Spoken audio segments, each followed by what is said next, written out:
Hi friends, welcome to Real Life on the Homestead in Ontario. And today I'm going to be rendering down some suet, beef suet, to make some tallow. Now, as you can hear, very noisy in the background because Jamie is working on firewood for this year. There you go. So I'm sure you can understand why I will be voicing over this video. So friends, as with all my videos, I'm not an expert. I'm just sharing with you what I've learned and what I've experienced.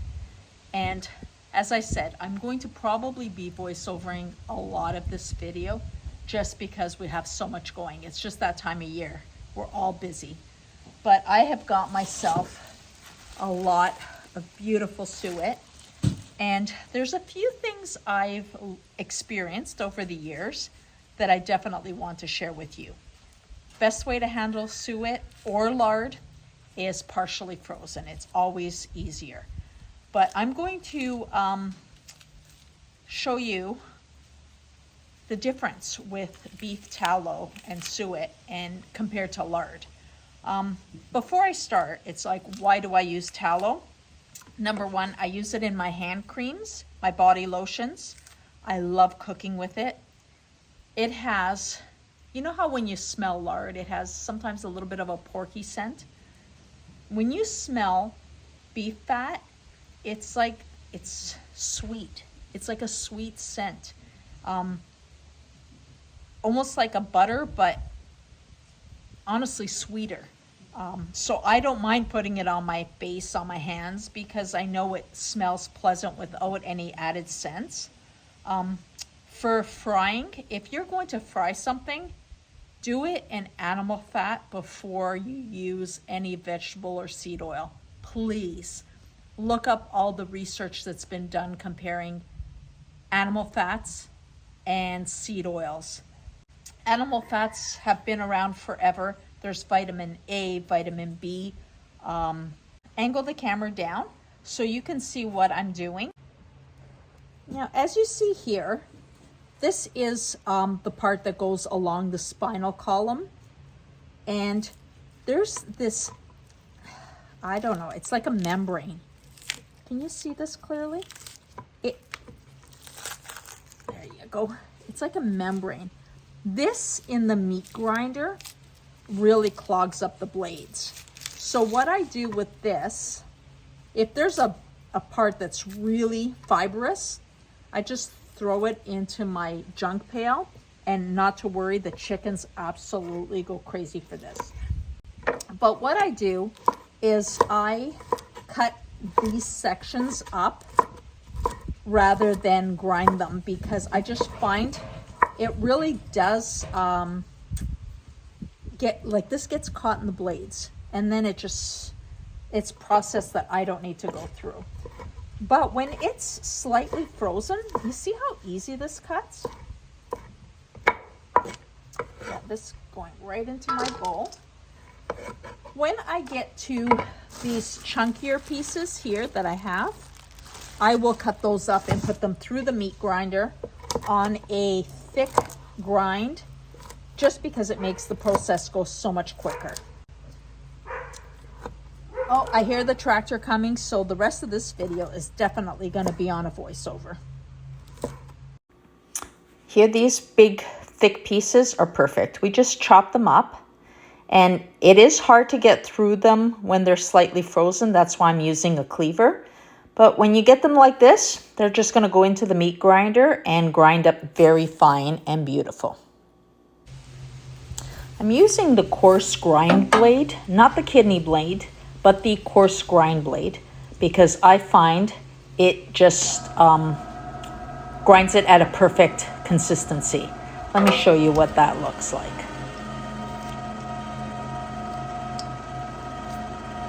The grinding takes absolutely effortless amounts of time. But here you go. See the size of that grind? This will render down a lot quicker than if we were to cube this. And if I feel like there's some, bigger pieces of meat that I chopped up and I want to grind them through, I do. It's not an issue.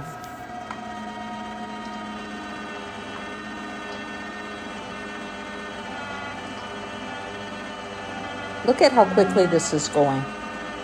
Absolutely zero effort. This is a lot faster than if you were to chop up everything very fine. And then the rendering process is so much quicker. So there is an advantage to have your fat ground down. You could ask a butcher, but many of them just don't want to go through that process. You notice I'm not wearing gloves. It's because this is the best manicure you're going to get, is to handle the tallow or the beef fat throughout the process. And now let's just take this over to our slow roaster. And this is, I'm doing everything outside. I've got a few cubes in there. That was just to get some oil happening. And there, we just add it in, and we're going to continue this process until our roaster is full. Just mix that up. I'm starting it off at about 350, but then I'm going to lower it to, let's say, 300. It's best to roast it very slow and render down very slow, because then you get a nice clear white tallow. This isn't taking...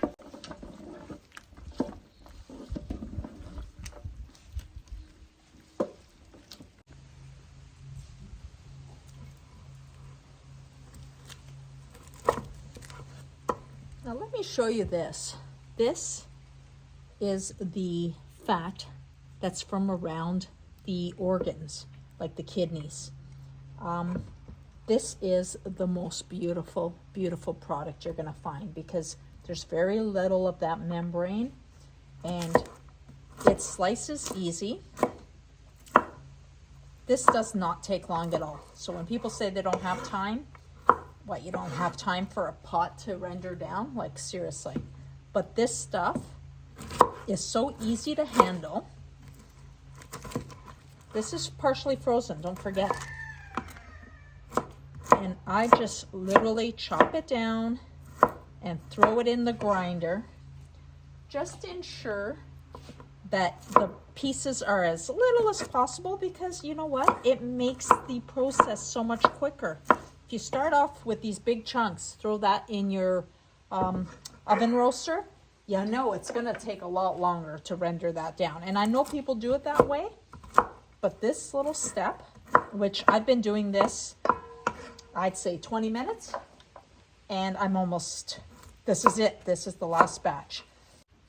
Because I'm down in the barn area, I need to shut off the roaster when I use the meat grinder. Otherwise, I'll blow the circuit, because it's just one line coming down here. But I'm going to show you, like I said, how I grind it down.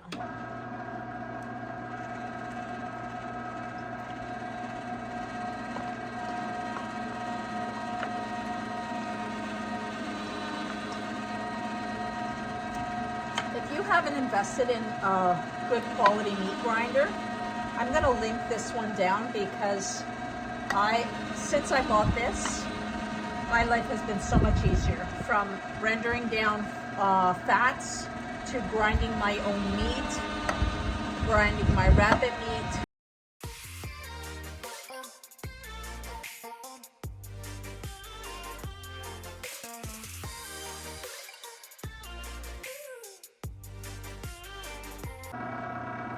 Now, common sense runs a long way. Shutting off my machine, because that's it for today. But I'm not just shutting it off.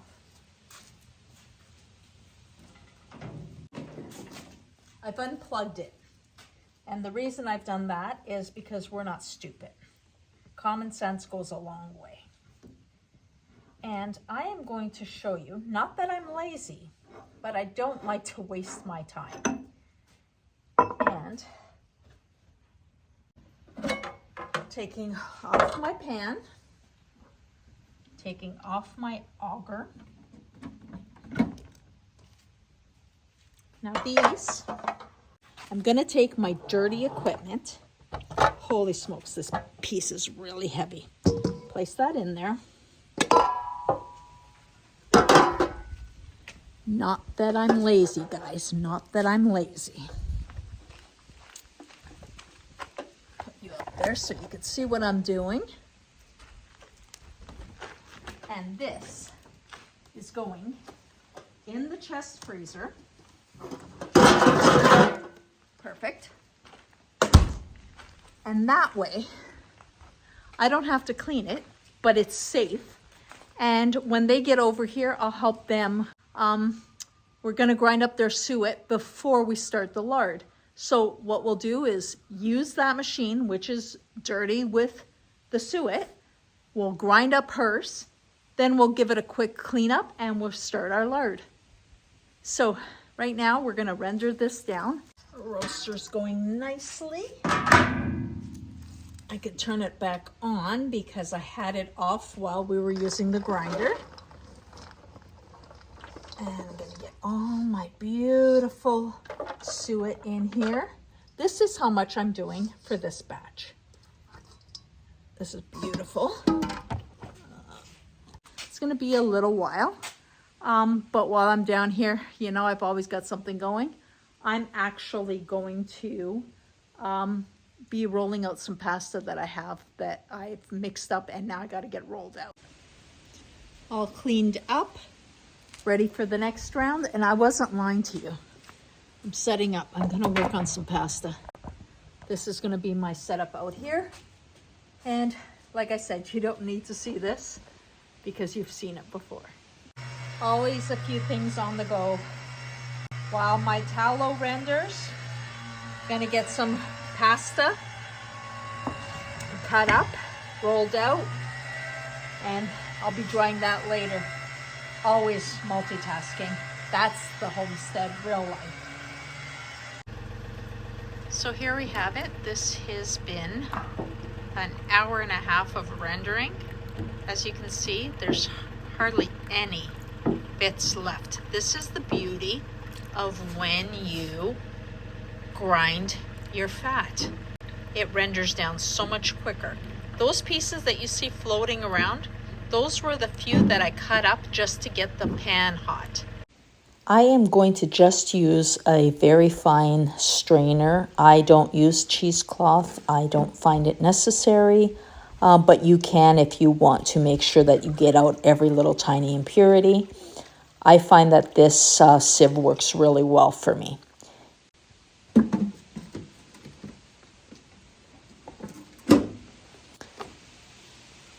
And look at that. Look at that golden, gorgeous tallow. This will harden up and turn bright white, but this is where we start. And I'm going to show you a trick for getting out any water content that might be in there. I pour my fat into a well-washed and disinfected cream container. They're 1 liters. They work really well. I let the fat just cool down a tiny bit, just so that it doesn't break the seams. Close this up, and I'm going to let it cool at room temperature and then place it in the fridge. So just for your own reference in quantities, I had 5 kilograms of a beef suet, and after rendering it, I ended up with exactly 4 liters of tallow. A word of advice is to use some paper towel and wipe off any grease that you have on your pan, on your spoons, your colander, your sieve, your jar, everything. Wipe it off, and then you can use that paper towel to start a fire if you want outdoors, but you do not want this fat getting into your septic system. So this is where I use the paper towel. Make sure that I collect as much as possible before washing up with soap and water. Well, it is the next day, and before we finish up with what we started yesterday, I am just getting some plant matter and some oils together so that I could infuse them to make some lotions for over the winter. Now, I do have a video on how I make my comfrey lotion, and I do some other plants as well. I'll link the comfrey lotion video for you in the description box. And then we'll get back to that tallow we started yesterday. Well, back to our tallow. I know you probably thought I was crazy when I was using my creamer containers for the tallow, but there is a really good reason. Number one, after I did it and they cooled off, I threw it into the fridge, not the freezer, the fridge. And do you hear how hard that is? Tallow is much, much harder than lard. So what you can do, close this up, put a paper clip, piece of tape, whatever, and you can keep these in the freezer. A lot of people do keep it in the freezer and it's easy. Like to make my comfrey cream, I use a cup of tallow. So if I have this, I could divide it by 4, slice it up. That will give me exactly 1 recipe. But you can also make this shelf stable. And to make anything shelf stable, it needs to not have oxygen, not have light, and not have moisture. Moisture is your enemy when you are having a fat on the shelf. So the easy way to get any moisture out of the tallow, which when we were rendering it down, we were already evaporating a lot of it. But let me show you this. I'm going to turn you right down and I want to get you close. I am going to break into this container that, of course, feels like it's frozen, but this was just in the fridge. I'm trying to figure out the best place to put it. I'm just going to cut across here. I'm using a super sharp paring knife. And I'm going to peel this back. Now, what happens is when you put fat in the fridge, the same as when you do, let's say, your stock and the fat rises to the top. There, this is my block. At the bottom, you see this gray yucky part? That is any moisture and any impurities. You see those and see the rest? So what I'm going to do is, yeah, it's there. I'm gonna find myself a sharper knife. Here we go. I'm going to scrape this off. Actually, maybe even slice it.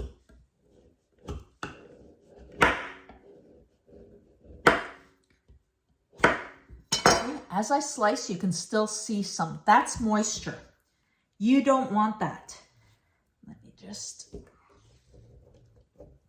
I am totally using my body to hold this. And I'm not an apron person. But now I have gotten just pure tallow. This I can now melt down and place in my jars to make it shelf stable. Am I going to throw this out? Abso-friggin-lutely not. I'm going to render this down, and this is what I'm going to use first because I'm just going to have it on my countertop. And if you use it within a couple of weeks, you don't have to worry about that. So I will render this down, use it right away. This one I'm going to melt up, put it in my jars, and show you how I'm going to make that shelf stable. Well, I have now liquefied my tallow again, and I am going to be using a wide mouth jar. Reason is, it's just easier to access. And remember, tallow is much harder than lard. So I am using my stainless steel funnel. It does have a mesh screen on it. So if there was something in there, I'd catch it, but I can tell you, this is pretty beautifully clear. And I am going to fill this. Unlike when you're canning or freezing, you don't have to worry about headspace. So I just try to go as full as I can go. Well, let's change the camera angle so you could actually see what I'm doing. Sometimes I forget that I have a camera going. Anyway, pouring our second pint here. And again, I'm filling it to the top. And I will make sure to clean those rims with a bit of vinegar. Make sure there is nothing that will affect my seal. Remember, we want to keep air out. Now, I do not want to process these because I don't want to introduce that high heat. That's the beauty of having tallow made at home, is you are actually, because you're rendering it at a low heat, you're keeping all that beautiful nutritional value. I take a new lid. As you saw, I've wiped down with vinegar. I'm saying a new lid, and here's one with a label on it, but it is a perfectly good lid. These are clean and disinfected, and instead of putting the ring on, even though this is warm and you think it might seal, I have been using this wonderful gadget, and I will link this below because I will swear by it. It has two parts, a regular mouth and the wide mouth. We're going to be using the wide mouth, and I'm going to press it down on my product, and then I'm just going to turn it on and wait for the sound to change. But truly, I think 45 to 50 seconds is perfect. What I'm doing here is I am removing any air which could allow for bacteria to grow. We have no water. We're going to remove the air, and I'm going to put this in a dark place. That is the formula for shelf-stable animal fats.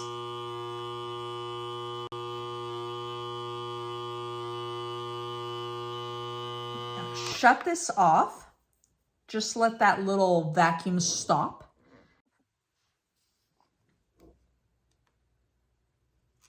We remove the lid, and the seam's sealed. My test is I put 2 thumbs and I go around. If it doesn't pop off, it's sealed. Now, you can put a band on. I don't put bands on my items because if the seal goes, I know that it's gone. And now this will harden up and turn white, but here we are.